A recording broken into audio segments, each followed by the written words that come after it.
You're now live. Selamat siang teman-teman Habis Basar, kita ketemu lagi minggu ini. Hari ini Asraf dan Bunga membuka rumahnya untuk Basar Indonesia. Kita akan mengadakan pemotretan yang tentunya nanti baru Anda lihat di Habis Basar edisi depan September. Tapi sebelumnya saya pengen ngobrol dulu tentang ini adalah kediaman impian pastinya. Ya. Begitulah rumahnya cozy sekali. Terima kasih. Thank you for coming here. Terima kasih banget sudah diundang ke sini. Terus gimana sih desainnya? Desainnya gimana ya? This is not our first house sebenarnya. Okay. Kita sebelumnya udah punya rumah, tapi terus punya anak. Terus kita mulai ngerasa rumahnya agak sempit ya dengan mainan anak-anak kita bareng di mana-mana gitu. Karena kita ngerasa I think we need to move to a bigger house. Tapi kita mau cari yang lokasi yang juga masih nggak jauh dari rumah kita yang lama. Kebetulan ada 3 menit dari sini. Rumah kita yang lama. Karena tadi Asra bilang kayaknya pengen in this still area. Karena kita udah terbiasa dengan ritme pulang pergi di area ini juga kan. Jakarta kan menghindari macet tahu sendiri kan. Akhirnya kita menemukan rumah yang kita umur rumah ini berapa ya? 13 tahun. 13 tahun dengan desain yang tidak seperti ini. Tapi kita lihat ada beberapa part di rumah ini yang kita senang gitu kan, dan kayaknya ini bisa kita explore deh untuk bikin sesuatu yang kita suka. Gitu. Akhirnya kita beli rumah ini. Kita waktu itu minta teman kita arsitek untuk ngedesain rumah luarnya juga ya, untuk gimana caranya dirubah jadi rumah yang kita mau. Waktu itu sih idenya kita maunya lebih kayak ada kolonialnya, tapi mau apa ya, Hamptons gitu kan. Aku pengennya putih-putih, kalau dia nggak terlalu pengen putih-putih. Aku pengennya pokoknya white, terus windowsnya black atau dark ya, brown sekali Hamptons gitu. Terus pengennya begitu. Tapi kalau menangnya sendiri juga mungkin nggak Hamptons ya, kalau menangnya agak lebih agak Bali gitu kayaknya. Jadi kayak gabungan.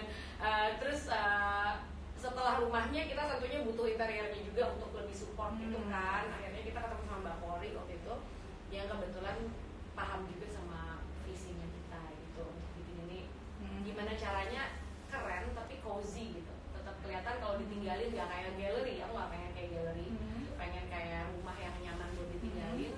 Terus bagaimana memanfaatkan berbagai macam ruang-ruang yang ada di rumah ini gitu, supaya nggak ada ruangan yang mubazir dan nggak ada ruangan yang terlalu kayak pack loh dengan barang-barang sementara ruangan lainnya kosong. Oke. Bang Ali bilang kalian berdua tuh involved banget. Alias perfeksionis kayaknya kita ya, atau controller. Tapi emang dalam hal itu pasti ada pembagian. Saya participate di dalam, maksudnya pasti, makanya ini adalah ruangan Asraf. Ini ruangannya Asraf. Gitu ya. Aku beri. Kasih ini satu. Gimana kompakan dalam desainnya? Gimana ya? Emang kita kompak ya? Jadi mungkin lebih gini, kalau untuk keseluruhan rumah kan balik lagi emang pengennya Hamptons ya suasananya. Dalamnya juga pengennya putih-putih, nyaman, lebih coastal, itu coastal farmhouse ya. Mungkin aku lihat banyak referensi kita tuh dari coastal farmhouse gitu.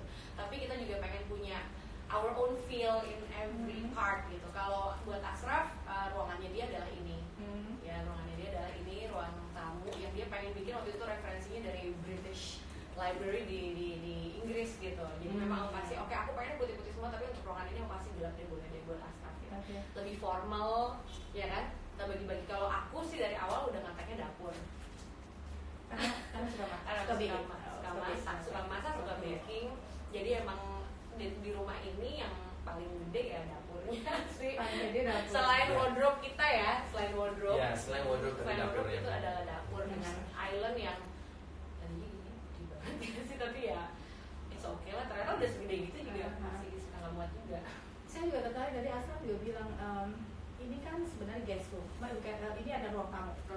Dulu Indonesian house tuh biasanya memang ada ruang tamu yang terpisah banget. Jadi kita bisa ngobrol. Setelah itu living room, ada ruang keluarga. Tapi di sini kelihatannya begitu masuk, kayak orang langsung lihat ke ruang keluarga. Berarti kan kayak tamu dianggap sebagai keluarga, gitu ya berarti. Ya. Memang gitu sih. Memang konsep kita kalau begituan kita mungkin lebih western lah dalam pemikirannya. Dimana kalau tamu sudah diundang ke rumah, berarti itu udah masuk ke level udah diajak sebagai keluarga lah, family guest atau family visitor gitu kan. Jadi kalau memang kita memang punya ruangan ini yang lebih sedikit formal, tapi ini karena pengen menciptakan space yang agak sedikit formal, yang space yang lebih mungkin ada gravitasnya, ada weightnya, lebih gelap. Ini juga untuk tempat yang enak buat baca buku. Sedikit terpisah, as in kalau duduk di sini nggak kelihatan sama rumah dan tidak kelihatan ke rumah.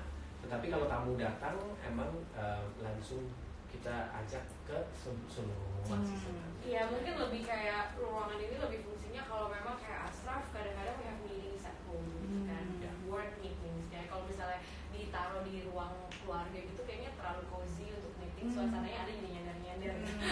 Kalau di sini bisa lebih serius gitu, maksudnya dari hawa, dari vibe-nya karena udah ngerasa lebih ini meeting, ini memang kerjaan. Jadi that's why ruang ini seringnya dipakai biasanya mostly buat Ashraf untuk meeting. Yang menarik juga tadi etik.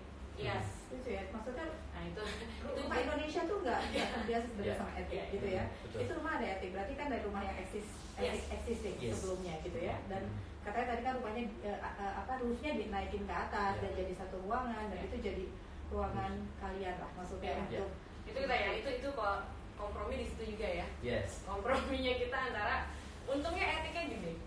Gitu kan. Tadinya tuh di existingnya dia lebih kecil. Emang kita gedein sampai ke ujung sampai kita bikin rooftop. Rooftop itu tujuannya untuk teman-teman mampir karena kita senang hosting untuk teman-teman pada rumah. Jadi some of them mungkin senang butuh yang outdoor karena mereka ngerokok gitu kan, jadi butuh di luar juga. Jadi kita bikin rooftop. Aku emang cita-citanya tuh di rumah punya rooftop, punya etik, itu cita-cita. Jadi etik dengan bentuk atas yang kayak gitu tuh buat aku something yang seru banget. Terus Ashraf juga kebetulan pengen punya tempat buat dia melukis, iya tadi lihat paintingnya. Iya. Jadi akhirnya kita bagi-bagi etik yang sebelah sini lebih ke buat aku kalau misalnya aku butuh latihan dance atau preparing make up atau my team ngumpul biar agak disconnect juga sama keadaan di rumah. Itu di atas tuh disconnect, kita bikinnya agak lebih disconnect karena supaya gak ganggu flow di rumah dengan karena my mom live in this house juga gitu kan, sama ada anakku. Jadi kalau lagi kerja tuh semuanya bisa lewat luar. Langsung naik ke atas jadi nggak ganggu yang lain karena kadang-kadang aku kerja kan sampai malam meeting apa segala macam, suka di atas fitting baju segala macam. Nah yang sini buat aku latihan dance dan kawan-kawannya, yang sebelah sana buat Ashraf untuk melukis. Nah Ashraf melukis berapa lama sih? Sebenarnya udah lama. My mom itu memang painter sih. Dia yang dari kecil dia ngajarin kita painting, China painting di pot, di mug gitu. Pottery dan juga painting. Jadi tapi dari dulu itu memang painting itu dianggap sebagai just like a hobby gitu. Biasanya kalau kita we also have a foundation gitu kan, Children's Foundation for Environment. Jadi kalau biasa kita ada acara di luar negeri atau diajak ke Bangkok atau kemana, biasa my mom suruh Ashraf tolong paint a nice mural gitu. Jadi kadang-kadang paint ramai-ramai sama yang lain, but the design I will make it, terus kita gambar-gambar. This style of expressionist abstract style ini baru diajarkan mungkin sekitar 4 atau 5 tahun yang lalu, di mana aku belajar untuk expression rather than painting sesuatu yang utuh gitu. Ini lebih ke meluapkan perasaan atau feelings atau emotions ataupun just tema, theme. So yang kalau style beginian mungkin cuma 5 tahun, 15 tahun. Tapi melukis kayaknya sort of therapy. Very therapeutic, betul, very therapeutic. Kalau aku udah mulai start painting itu kadang-kadang sudah berjam-jam. Dan hilang. Itu bunga. Kamu di mana sih? Ya aku di sini dari tadi. Bakal telepon itu ngarang. Jadi ruangan di sini ada tempat hilang masing-masing gitu ya? Ashraf punya aku nggak? Betul. Hilangnya di dapur nggak? Aku lebih di dapur cuma kelihatan ya kalau aku ya. Dan kedengaran. Walaupun nggak bisa kedengaran. Kedengaran. Ada mixer lagi nyala di situ. Kalau Ashraf dia punya di atas buat melukis, di sini dia juga punya ada ruangannya lagi buat yang kerjanya dia sendiri juga ada. Jadi dia banyak ruangannya ternyata kamu ya. Iya, aku harus carve out small spaces di dalam satu rumah. Tapi kalau semua rumah, semua space itu adalah punya. Rumah akan keluar masuk setiap space, tapi mungkin aku punya sedikit desain. Actually itu highlight sebenarnya. Kita pada saat when we're talking about gimana cara mau desain rumahnya, kita selalu ngomongin konsep dan reason, tujuan untuk space. Okay. Ada yang bilang carpetnya keren. Oh iya ini. Nah, saya juga dengar katanya Ashraf spesifik sekali soal carpet. Yes, karena Partikel sebenarnya banget kalau milih carpet dan katanya suka sekali sama carpet. benar, suka sekali. Again, my mom punya influence. Yes. Dia memang tuh kolektor furniture lah.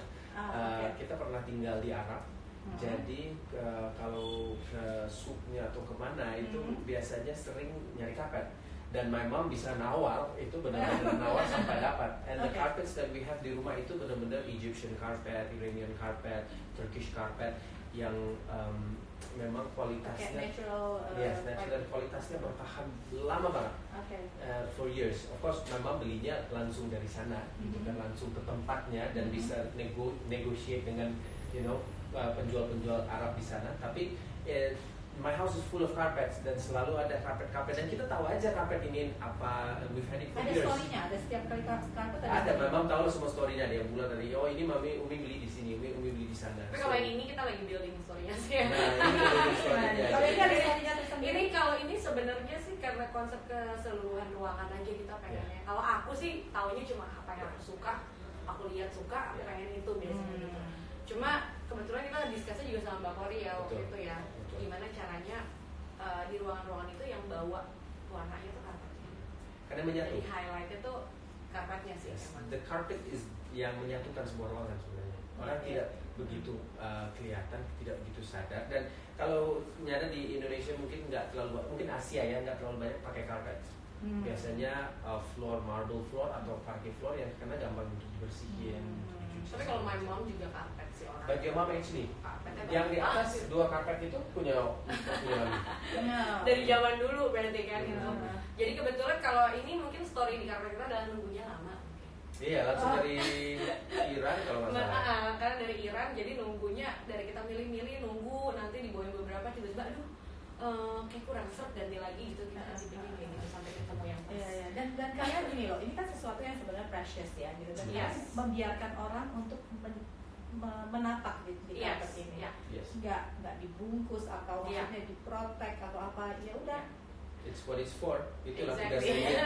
Jadi kita kasih dia tugasnya dia. Dan kalau karpet itu benar dibikin dengan benar, dia tahan kok.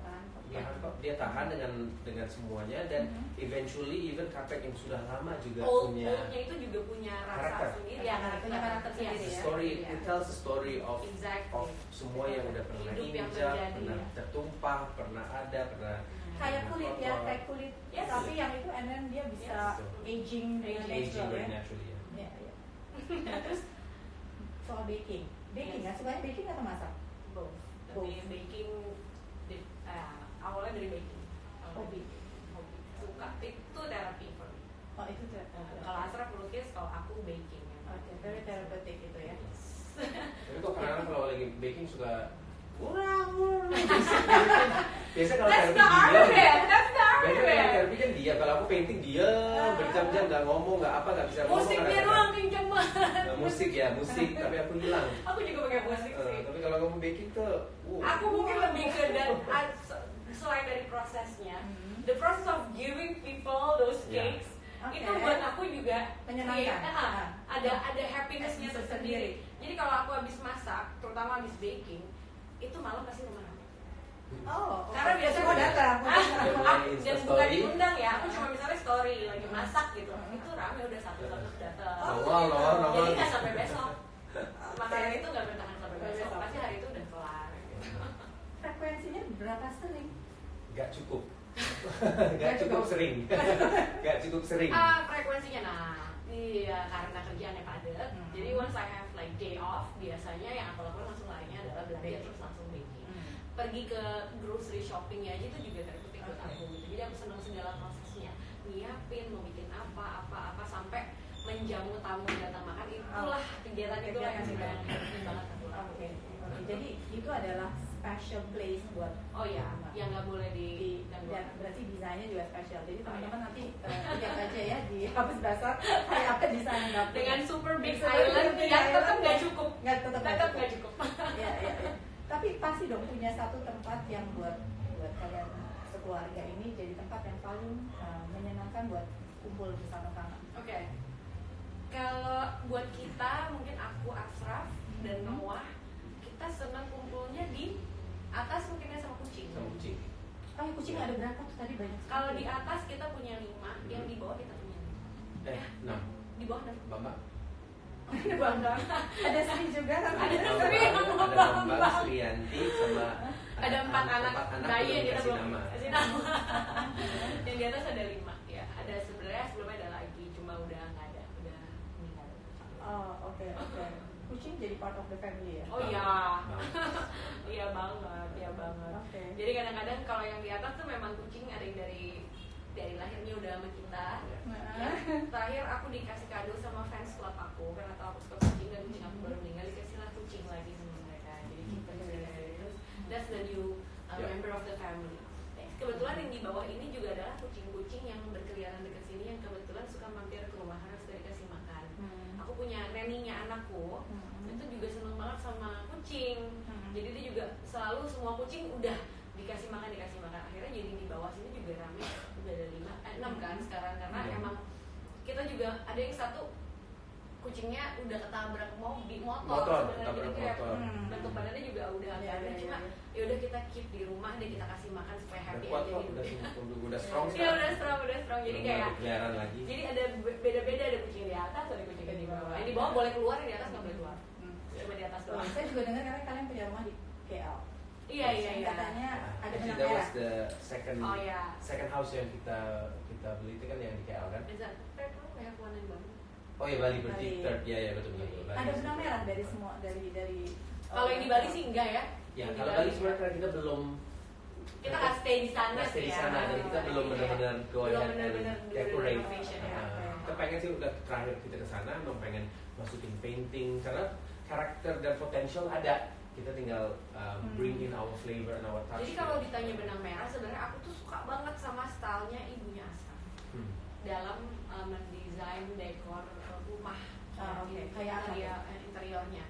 Jadi dia tuh a mix of everything sebenarnya. It's just she got a very good taste aja. Jadi aku waktu awal punya rumah juga, can you just ask your mom for help untuk bantuin untuk nyusun barang-barang. Cuma she loves good quality stuff aja gitu. Barang-barangnya harus good quality dan dia sempat bilang Ashraf ini rumah untuk menjadikan, so she went out looking, tiba-tiba dia nemu aja ada a friend of hers yang baru pulang dari US. Her father was the ambassador di US, tapi fathernya sudah nggak ada, and so they all moved back. Nah mereka move back ke rumah yang lebih kecil. Jadi barang-barang kebanyakan. Now my mom dia cuma lihat satu kursi aja. Dia lihat satu kursi, terus ditanya ini apa setnya. Ternyata it was a 12 piece maple rose oak American hardwood set. It's a rare fine, dan itu emang di rumah ambassador.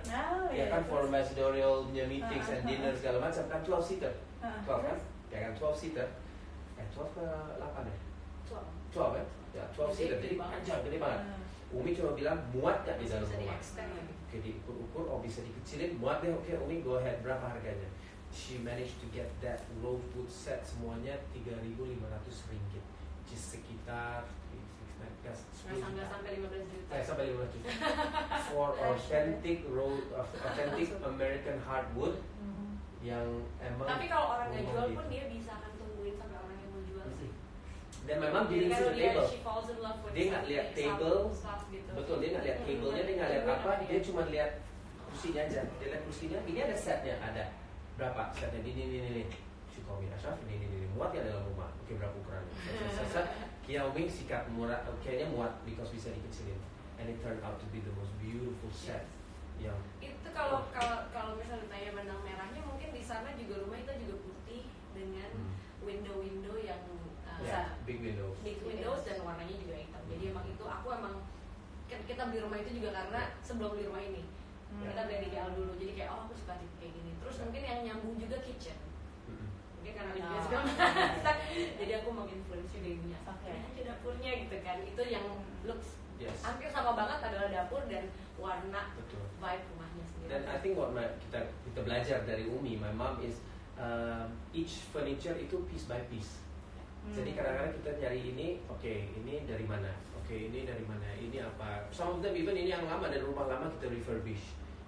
Kita bikin ini. So furniture-nya punya each piece tuh ada story-nya. Piece ada story, dan kita slowly lah lagi collecting all the stuff, semua ada story. Jadi bukan semua masuk sekali jalan aja, jadiin aja, tapi lebih ke collecting piece by piece. Each piece tuh ada meaning. Iya. Senang banget deh, soalnya kalian tuh passionate banget ceritanya. Ini one last question, kan saya udah dikasih signal. Kode ya. Jadi sekarang kan udah sekian tahun, kan married tuh berapa tahun ya? Tahun ini 11 tahun. 11 tahun. Sekarang setelah sekian 11 tahun itu mendefinisikan atau meredefinisikan relasi kalian sekarang kayak gimana? Work in progress. Forever work in progress. Karena kayak it's different ya, when you fall in love with each other, this is you and then you grow together. Ya, untuk bisa membalance grow-nya itu kan nggak semuanya selalu jalannya sama gitu. Jadi aku lebih dewasa, Asraf lebih dewasa, makanya kita tetap ya itu continuously work in progress terus. Itu tanyanya pas banget, bagaimana cara Kalau aku sih satu doang sih, komunikasi sih, honesty. Kita brutally honest with each other. So he's my best friend. Kalau aku sebenarnya untuk merubah best friend-nya itu, karena at the time aku bisa melihat we can come together and have an understanding and safety di friendship. Tapi pada saat juga kalau kita semua ada di sana, karena relationship bisa jadi very friendly. And relationship yang friendly itu ada bagusnya. It works for system sebenarnya, raising children untuk kita negotiate. Oke, gimana nih saya kan? Untuk ngomongin hal kan lebih enak dengan orang yang kita bisa sepahaman. But at times juga kita juga harus merasakan polarity, which is merasakan di ujung dari ujung. And so that is where kita sebenarnya welcome disagreement, kita welcome beda pandangan, kita welcome, okay look, I need my time. Gimana nih, kamu selalu tinggalin aku, pergi and do our own thing and our own space.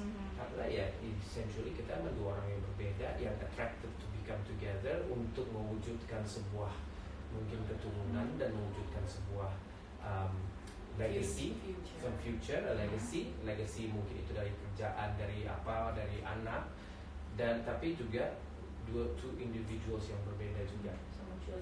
So mutual understanding, but at the same time polarized attraction. Karena kalau nggak ada polarized attraction, that's juga, why it's the work in progress. So kadang-kadang kita kayak on a Karena scale. beda, kita berubah dong. Manusia kan berubah terus. Jadi ya once yang satu berubah, yang satu harus ikut ada perubahan juga. Itu emang udah harus sesuatu yang dijalanin gitu. Karena kalau yang satu stick seperti ini, yang satu berubah, itu lebih jauh. Dan selalu akan berubah.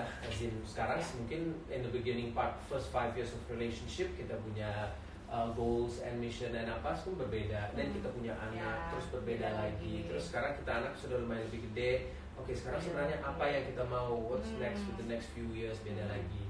Jadi that sebenarnya itu yang menjadi refresher sebenarnya. As long as bisa berani untuk meninggalkan yang sudah lama. Karena tapi balik lagi sih sebenarnya the whole point of it, if you don't talk to each other and you don't be honest to, you're not being honest to each other, agak susah karena kita nggak pernah tahu kita ada di mana, pasangannya ada di mana. Key-nya ada communication. Pertanyaannya. Ada lagi, Ini last question ya. Ini Oke. Saya serahkan pada Ibu Bunga. Kita udah langsung baca karena ini adalah pertanyaan yang selalu diajukan oleh semua orang. Kapan apa mau nggak sih? Kapan punya anak lagi? Nah, kalau kapan sudah menjadi sebuah maybe a big discussion ya. Yes. Yang tidak cuma melibatkan kita berdua, tetapi juga melibatkan manajemen, melibatkan anak kita, melibatkan keluarga besar. The whole big family gitu kan. The whole big family. Jadi ya kapan ya nggak tahu. Itu masih jadi pertimbangan. Kalau ya dalam situasi seperti ini it's not easy for, especially for me, to have to be pregnant and harus pensiun sementara gitu ya dari apa yang aku build ini gitu. Jadi it's not only about the career sih, it's about me gitu kan. Jadi dari punya anak, I kinda actually lose myself at that time. Baru menemukan rediscover myself. Jadi untuk ada sedikit perasaan kayak oke, nanti kalau misalnya hamil lagi, punya anak lagi, apakah bisa balik lagi seperti ini gitu atau tidak?